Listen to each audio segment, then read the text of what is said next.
Darren, your team bounced back in midweek really well with that 3-0 win over Solihull Moors. In terms of momentum, how keen are you to see a performance like that again this weekend?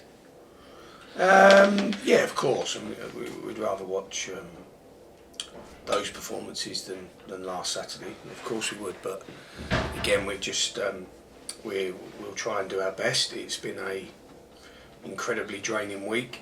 There's been no let off for the players in terms of, think about Saturday disappointment, Sunday regret, Monday we're then building and addressing the problems for Tuesday exhausting, Wednesday incredibly sad, Thursday tired, so it's been another really draining week, and probably I didn't take that into account last Friday, and something I might have to take into account for tomorrow. What are you hoping to see in the run-in from your squad? I mean, the race for the top 7 isn't out of reach, it's mathematically still there, so yeah, as I say, what are you hoping to see from the run-in?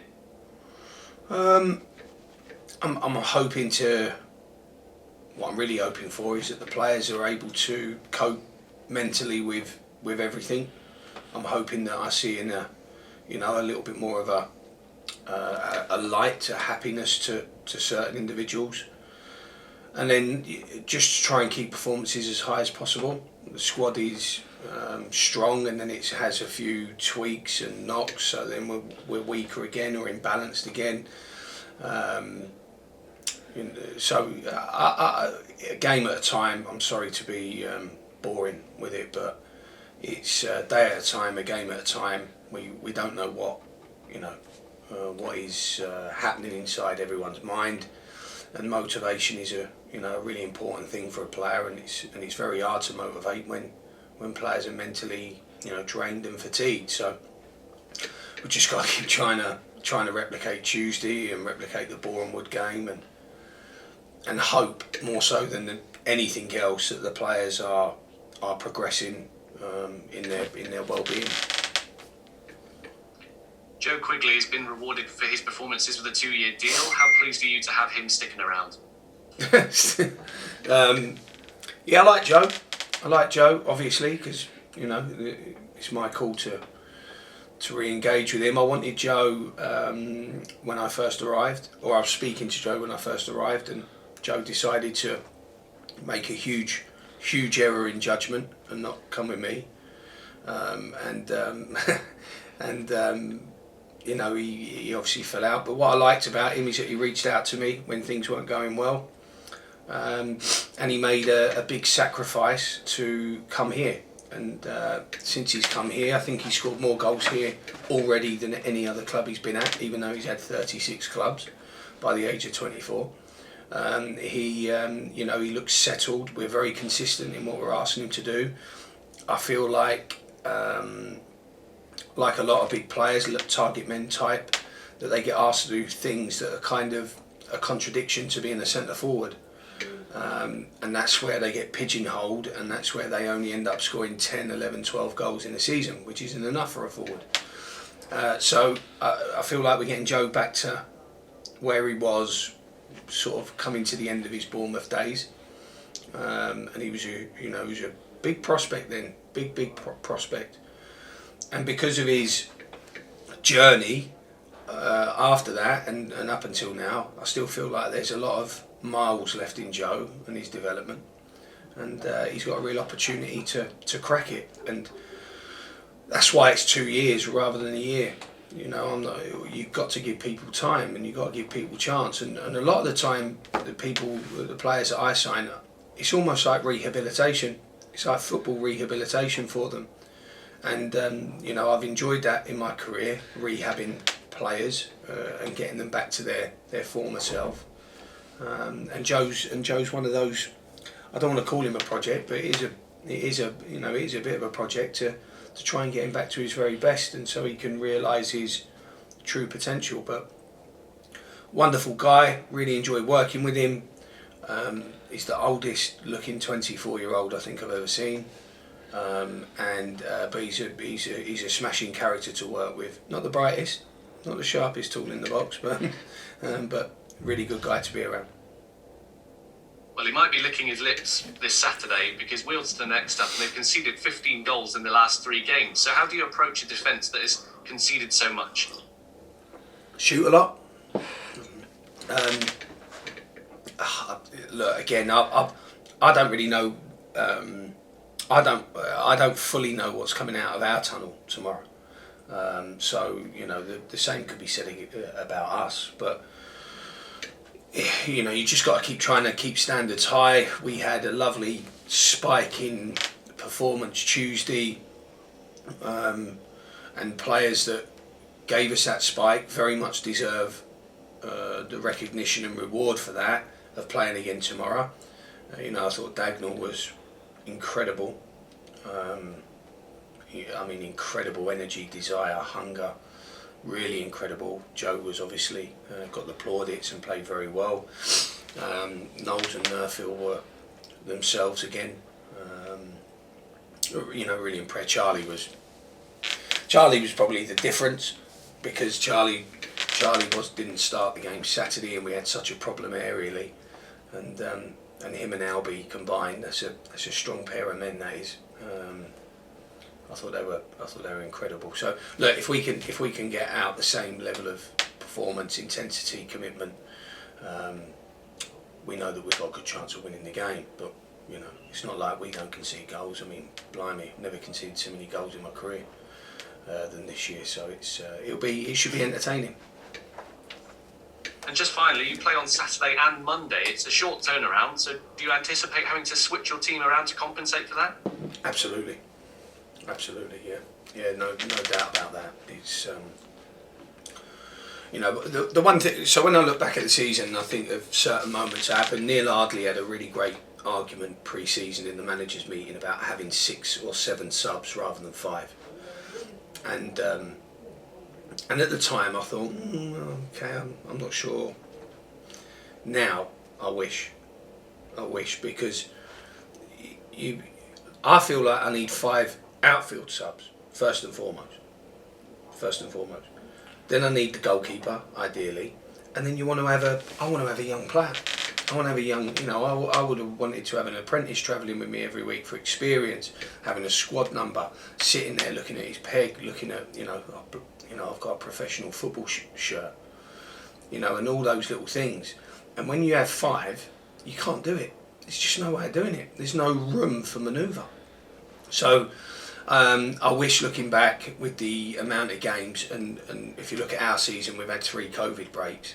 So we've had 30 days in isolation. And those 30 days in isolation, we've then had to start again. I remember we came out of isolation before the Boxing Day game against Torquay. When we got thumped. And I think we'd had a day's training in 10 days, 1 day's training. So it was, having that kind of greater catalogue of player to select from would have certainly helped us during certain times of the year. I don't understand why the EFL do it and the National League do it. Are we different in the National League? Do we not have 2 arms, 2 legs, a heart, lungs, kidneys? I don't understand why we're different. But hey ho. But yeah, to answer your question, we'll be rotating. There we go.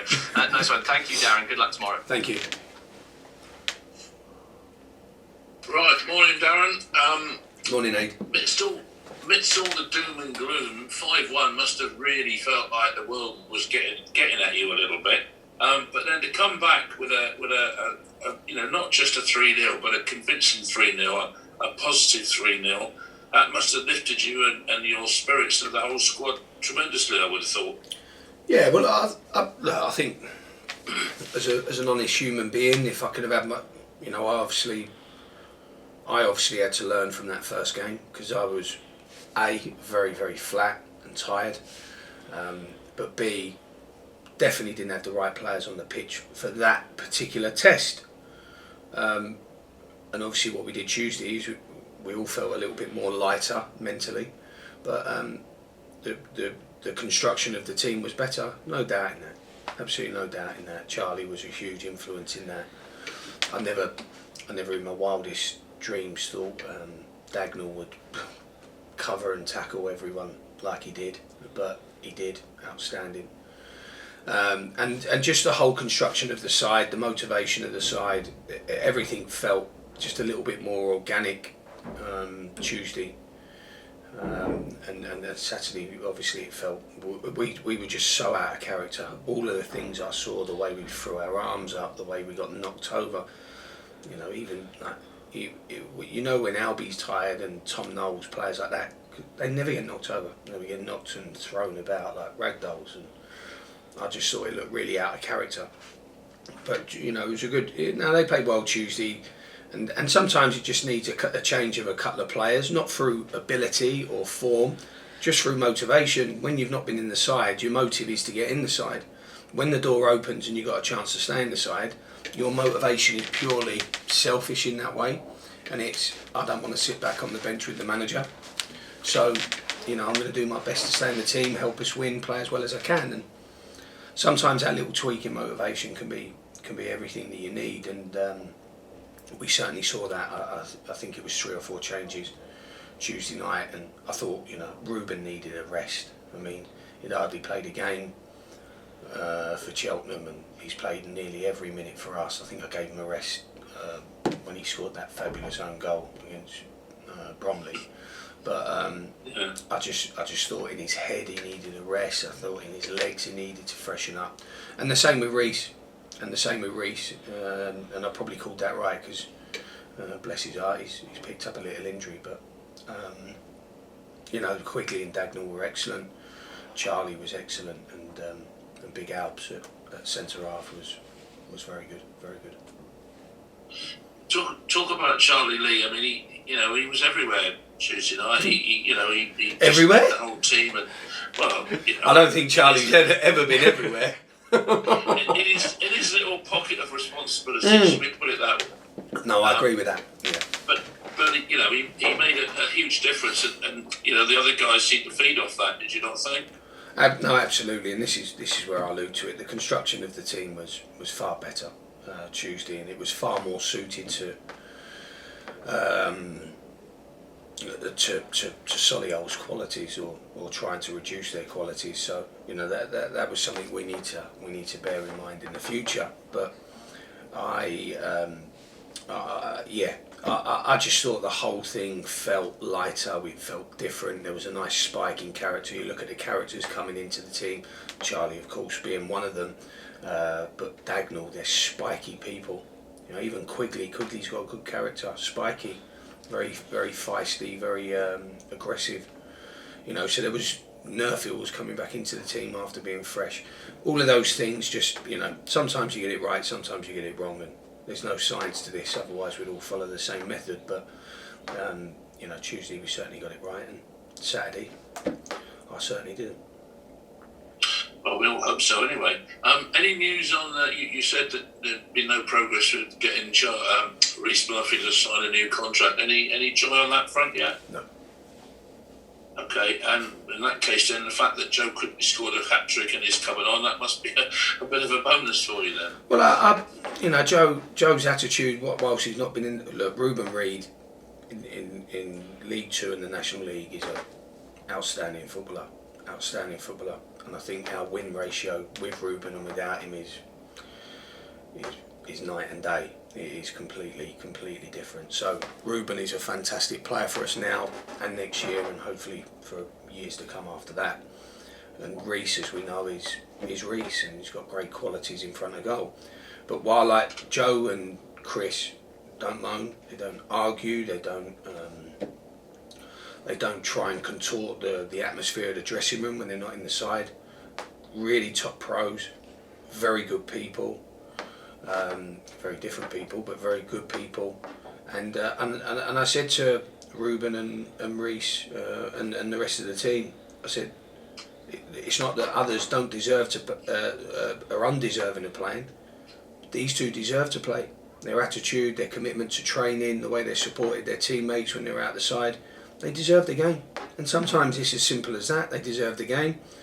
You can only write 11 down on the team sheet to start the game, and then you throw them out there. But Joe, it's been timed well, or it looks like it's been timed well. But Joe and I have to work really, really hard every day trying to bring this, I use the word rehabilitate, trying to rehabilitate those qualities that he had that he's almost forgot he's got.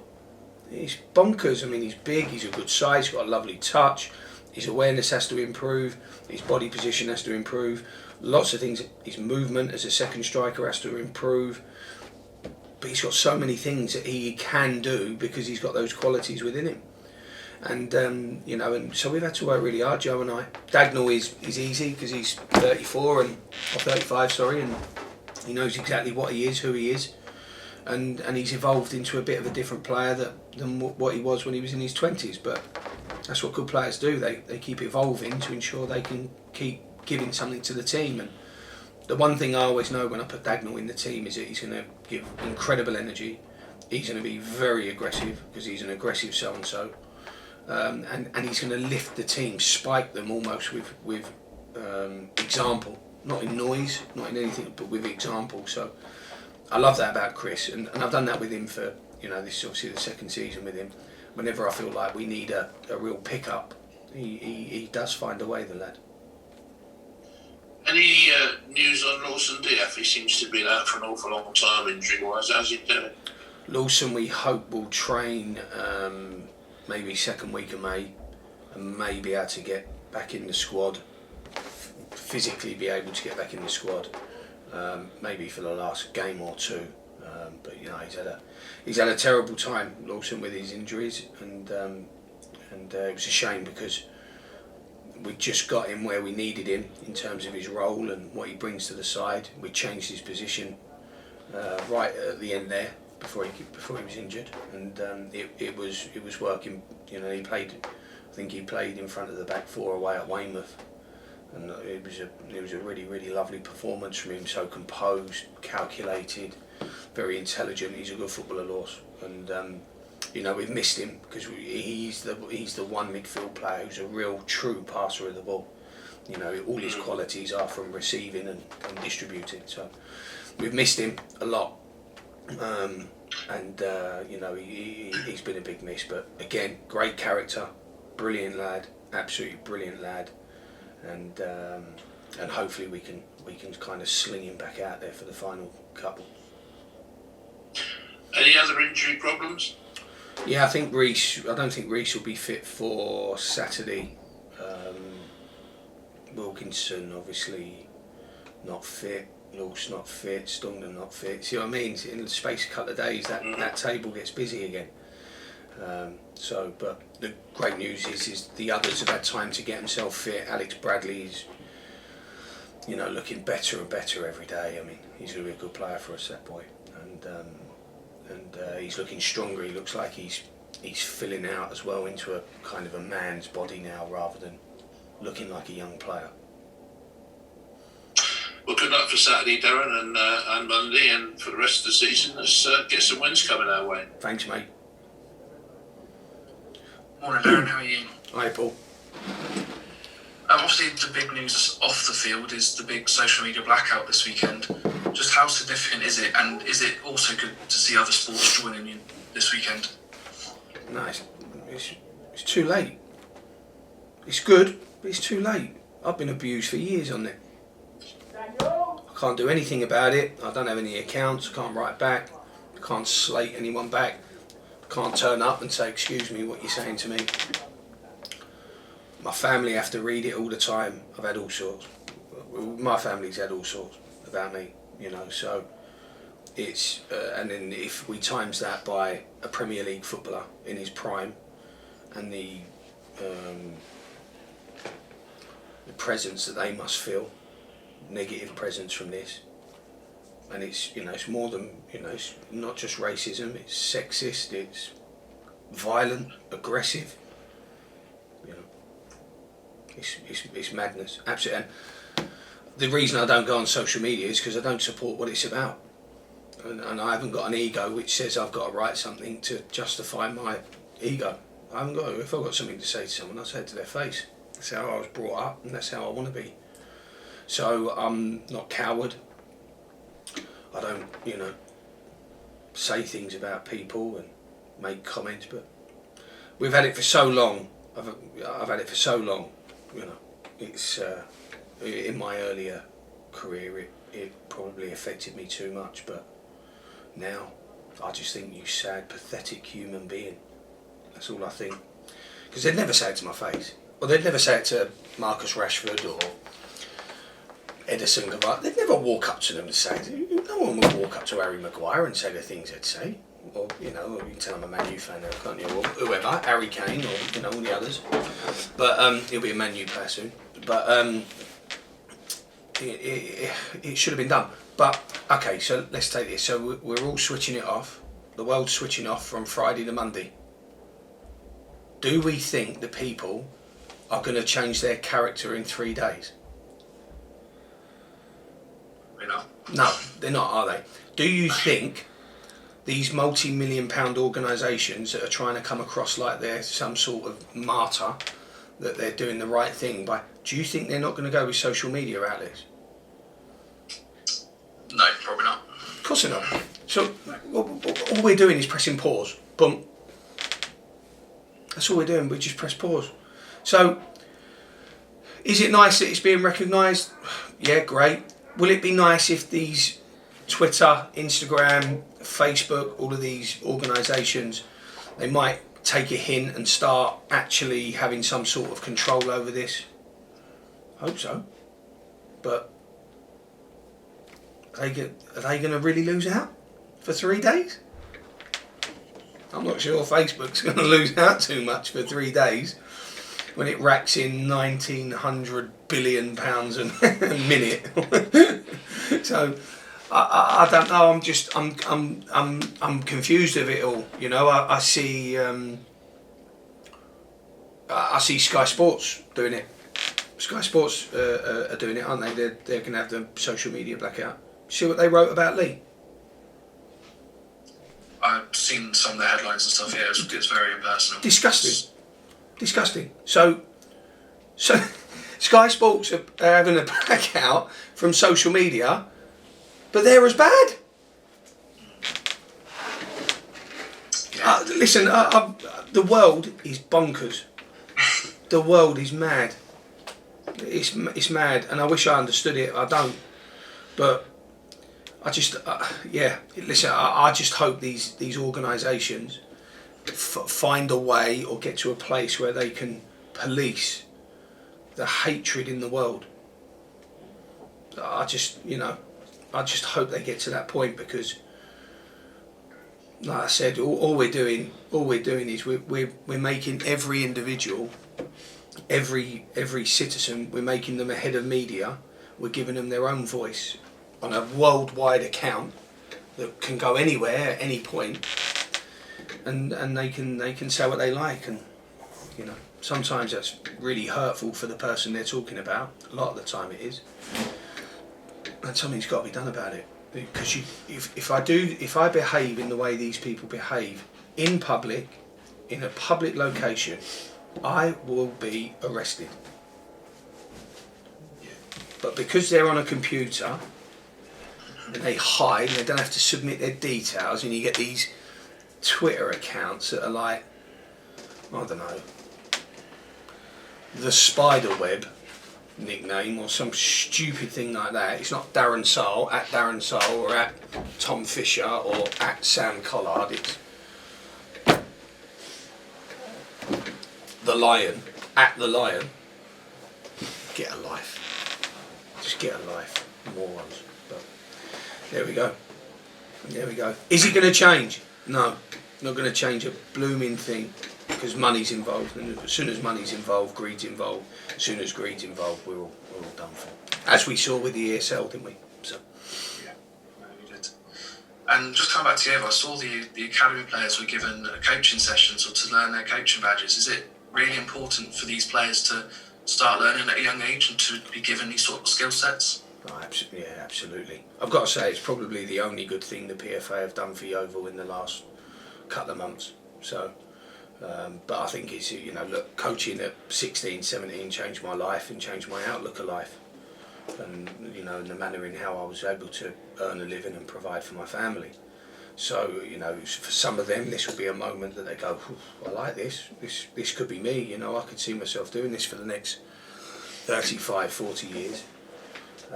And some just, you know, just enjoy being part of it and will never use it again. But that's like anything when you're going through that academic process. You take things and you put things down and you hang on to some. I'm sure when you were all growing up, English and English literature had to be quite an important part of your world, being a journalist. So, you know, we all kind of take snippets from things, don't we? And we engross ourselves in the things we enjoy. But no, look, you can have such an effect on people by being a football coach.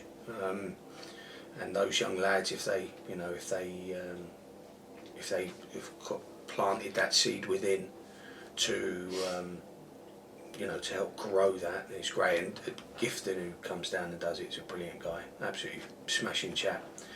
And I'm sure he would have delivered it in a way that sold coaching as a trade, for the better. So it's great for him, And they're great. The youth team, they're brilliant kids, absolutely brilliant kids.